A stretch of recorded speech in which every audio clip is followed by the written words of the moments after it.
একটু দুর্ভাগ্যর কথা তখন সরকারে বারবার সিএমএ কই আছে আমি উচ্ছেদ করি একটু কোয়া তো বহুত সহজ উচ্ছেদ হওয়ার পিছর যে মানুহবিলাক 50-60 বছর পৰা বহি আছে এনেতো বহি থাকা নাই কোনো না কোনো অফিসারে পয়সা লইছে কোনো কারণে মিনিস্ট্রে পয়সা খাইছে আগর ফরেস্ট মিনিস্টার হলে পয়সা খাই কোটি কোটি টাকা দেশ বিদেশত বানাইছে আজি আমার মানুষ বিপদত পড়িছে সেই টাইমত এই আজিৰ চিফ মিনিষ্টারও বহুত ফরেস্ট মিনিস্টার লোক দুষ্টি আছে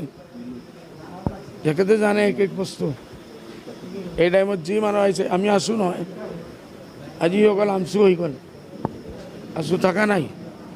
আর আমার মানুষ বিপদত পড়িছে তো দুঃখের কথা